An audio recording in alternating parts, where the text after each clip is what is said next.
Today I have an interview with Nate, who is a serial entrepreneur. Hello, Nate. Hi there. Hi. Can you give us your introduction of yourself? Introduction of myself. Okay. Anything you want me to press into in particular? Yeah, because obviously you are a very successful entrepreneur. So actually, I wonder, how did you get into that, and what's your story? Okay. Yeah. I guess I started pretty young. Uh, I can't say it was one single thing that got me into entrepreneurship, but I can say that there were a few influencing moments. Specifically, my dad was an entrepreneur. Not his whole life.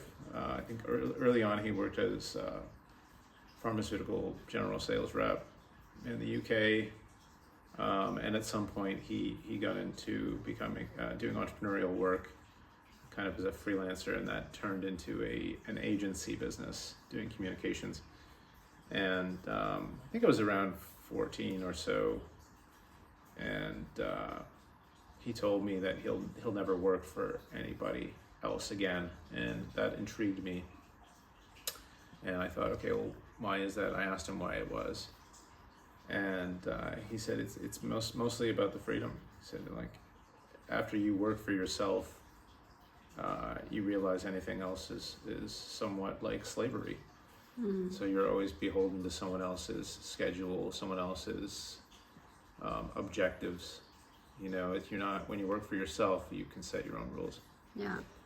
And so that was definitely a big influencing factor. And I guess I had some fairly ambitious friends when I was young as well. I always hung out with people who were a little bit different. And I think I find it's quite common for people that are a little bit different to end up becoming entrepreneurs.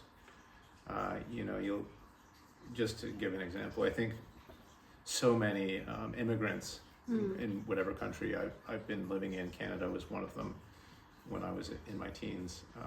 It was almost all immigrants that became entrepreneurs. Why is that? Yeah, it's a good question. I haven't really thought about it too much.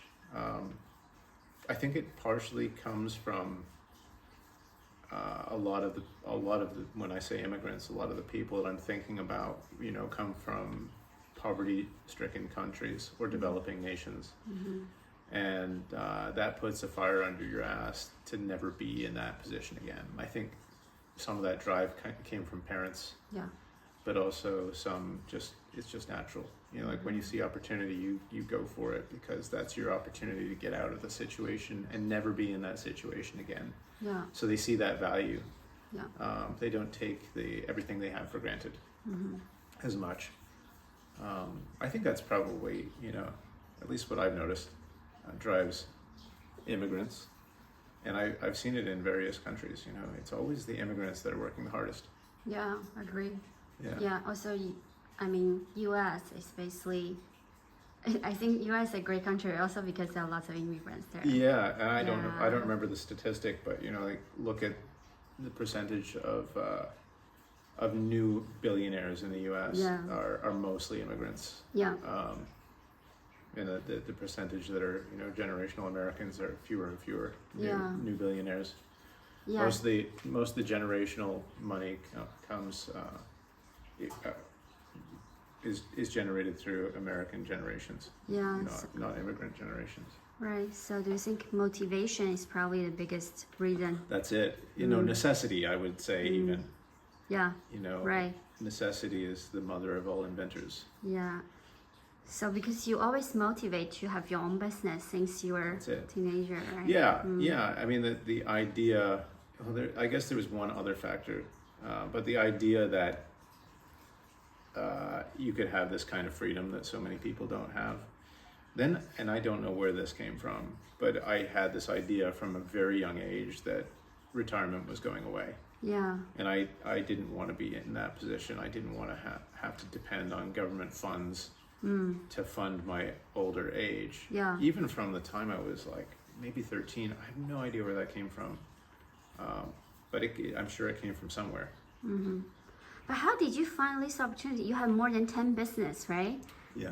Like I feel it's hard to imagine how do you do that business, because for some people even doing one business is hard. Yeah. How did you manage that? Well, I mean, it's kind of like, if you start young, it's easy.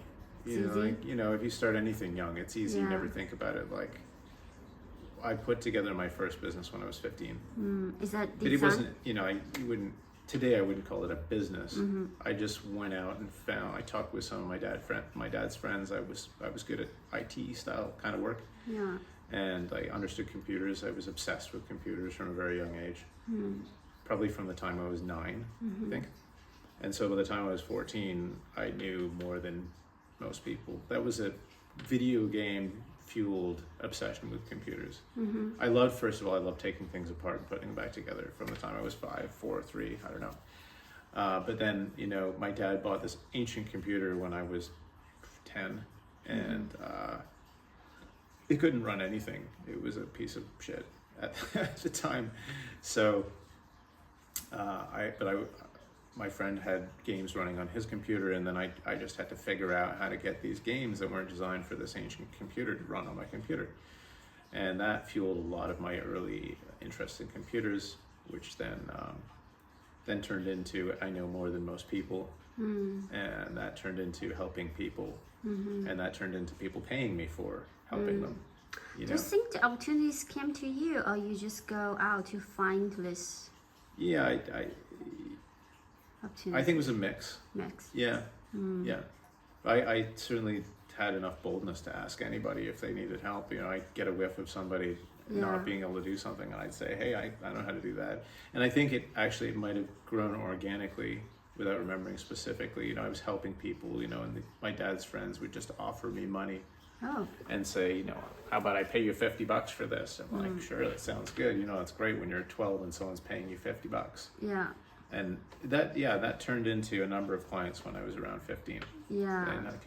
And I started working with a friend. Yeah. So that was the first one.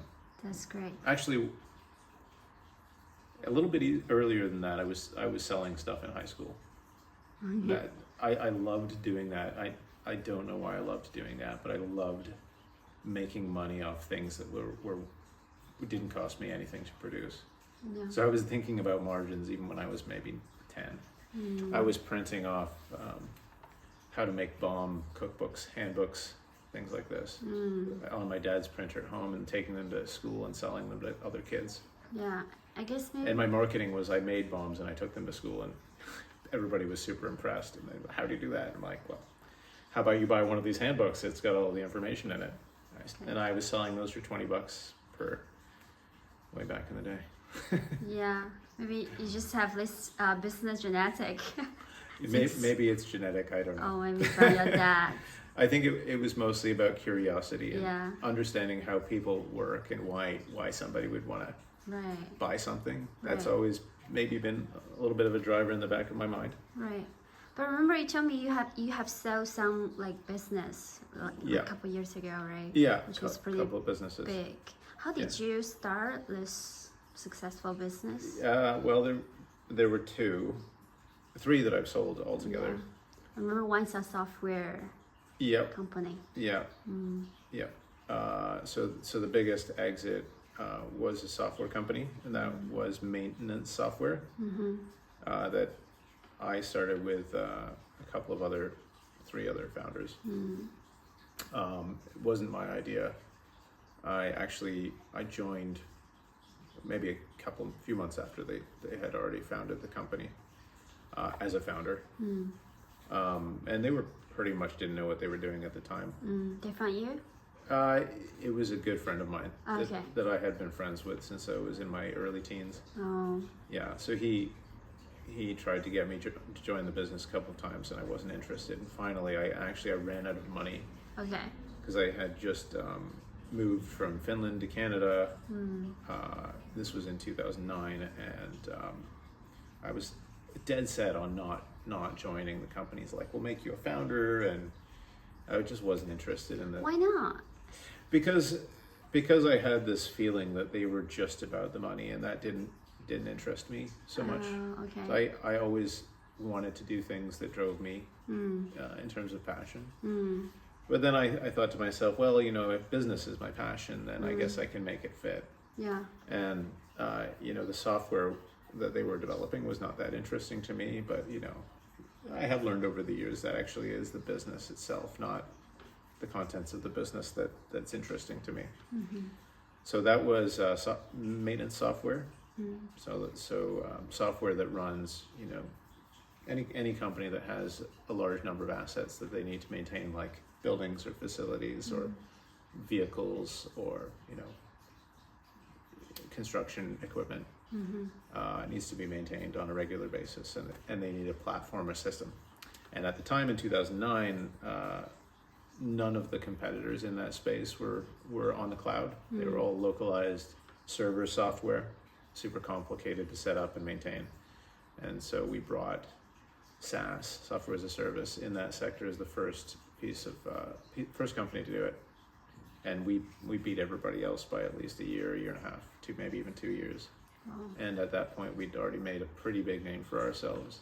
Yeah. And then 11 years later, in 2020, when the markets were frothy and we had weathered one pretty long storm, we had an amazing primary founder that was probably 15, 20 years older than me when we started it, with a lot of connections. Knew how to sell something. Knew how to write a good story. Which is really what weathered us the storm until 2020, when we sold the company for some hundreds of millions. Yeah. So looking back of this, like your experience, what's the biggest lesson you learned from this?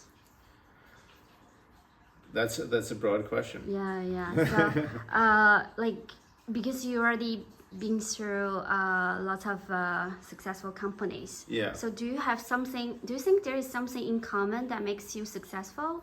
Like, what's the main reason makes you successful in each business? No, I think mostly it was chance and luck.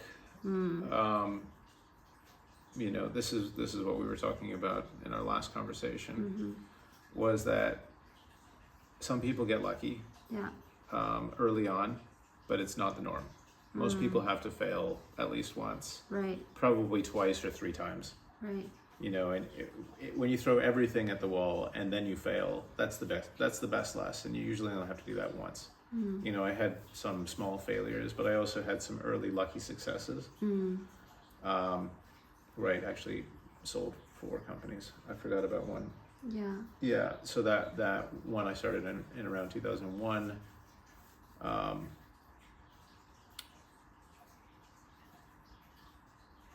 Yeah, I mean, most people have to fail, and I would say that one of the biggest lessons I learned is that if you want to get good at something, you just have to immerse yourself in it and not care about the outcome. You know, because you just don't know. And we all have a picture of how the world works, a model, you could say, you know, especially in this age of AI. We have this training data, and you just have to gather as much data as you can. And the more data that you manage to gather, the better. Yep. You know, and there's a few ways you can manipulate that data or improve the quality of the data. You know, one is by failure. That improves the quality of your data, because you're able to then very quickly understand why you shouldn't do something in the future. Like, that went wrong before, it killed me emotionally, it stressed me the hell out, and now I know, but beyond a shadow of a doubt, that's the wrong thing to do. Yeah. Right? But when you're 15, how are you going to know that? Yeah. You've never had that experience. Yeah, so actually I have a question is, with the knowledge you have right now, if you go back to your 30s or 20s, Yeah. what would you do differently?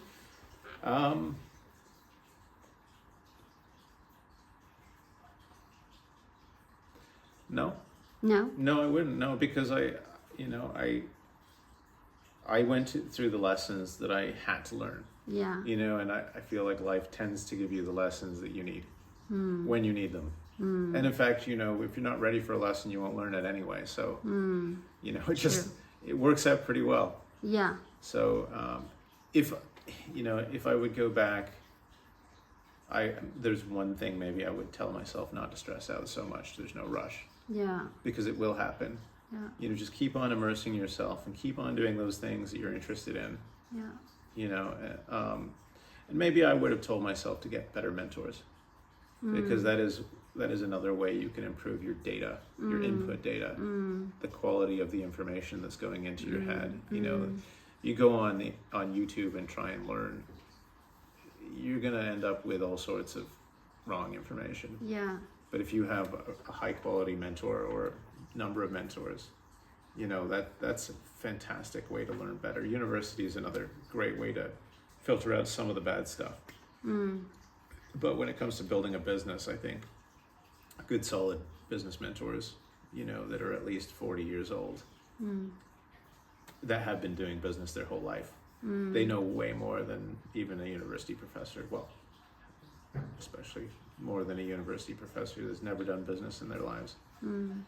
But look for people that have been doing things. The thing that you want to do, look for the people that have been doing it for a very long time.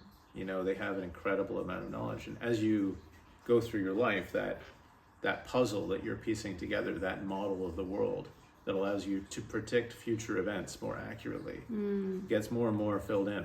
Yeah. You know, until the point where it's almost done, you know, and you can hear a piece of information, you're like, ooh, I get that. That little piece almost finishes the picture a little bit more. And so, you know, when you start out and the puzzle's just a complete mess, Yeah. you have no idea where anything goes. Yeah. And you can get fed all sorts of information, but you won't know how to apply it. And that's, I guess, the difference. And what they call wisdom is that your puzzle is closer to being done. Yeah. The more wise you are, the closer you are to having finished. Not Yeah. that it ever really finishes, but the closer you are to having finished that puzzle. Yeah. I do like the puzzle theory. Yeah. Yeah, I like it too. It's Yeah. helped me in my thinking quite a bit. Yeah. Yeah. But how, like, so basically I understand is you just need to collect more data from people who already been through that, or just, I think you need to do both things. yeah. You know, you need to experience it yourself. And I find myself comparing everything to AI training, because it's very similar with humans. You know, it's been demonstrated now that you don't need to have very large data sets to train a great AI. It's all about the quality of data. You can reduce the amount of data a hell of a lot. And I think it's the same with humans. Yeah. So, but there's two components. There's you need the quality positive data, but then there's the weights and balances. How do you evaluate what's important? Right? And that mainly comes through experience. Yeah. I can't tell you how important a profit and loss statement is. You have to experience it. Yeah. You have to go, oh my God, now I understand why it's so important. You'll never make that mistake again, because you've created an internal weighting system that piece of information is really valuable compared to some other piece of information. And that's why when you're 20, you'll never know. Yeah. You have no way, your brain hasn't been trained in a way that can properly weight each piece of information in an equation, in this big equation of life.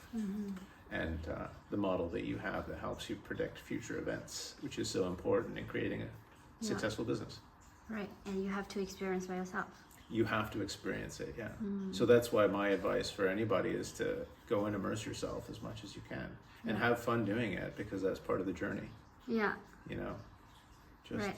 just enjoy it, Yeah. because it is fun. You know, like if you let go of the outcome, it's going to be fun. Yeah. There's going to be tough times, but you know, if you drop the outcome, it'll be a better outcome actually, because the outcome is you learned. Right. Yeah. One last question. Do you have any regrets? Any biggest regrets in your life? Like, or something you care too much when you're younger, now you think it's not that important? Well,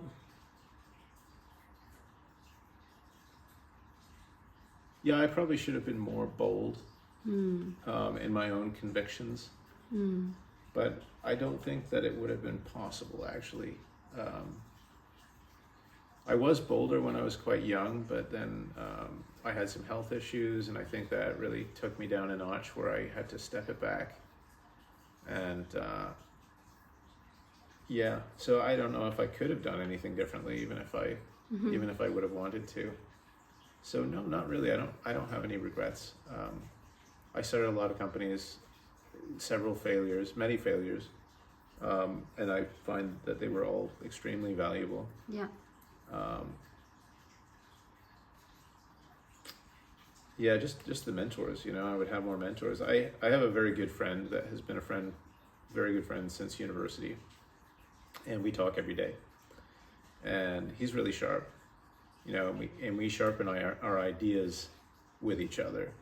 That's another way to improve how you see the world and your prediction models. You have a great friend that needs to be quite different from you. Can't be exactly the same as you. Right. Otherwise, there's no way to sharpen your knife. But I found that to be extremely useful. And as I look back on my life, I found I've even pulled ahead of many of my peers because I feel like they don't do the same kind of thing. When you sharpen your tools every day for an hour, it's incredibly powerful. And the power of exponential growth, that puzzle is part of that picture. It becomes exponentially more powerful and useful as that puzzle comes to completion. And that's as a result of immersing yourself daily, getting better information, cleansing the data by talking with someone that you can bounce ideas off of, that is also intelligent, and hopefully intelligent in different ways than you are. Yeah. Yeah. That's probably no real regrets. That's great. Yeah. Yeah. Thank you. Thank you Yes. so much. You're welcome.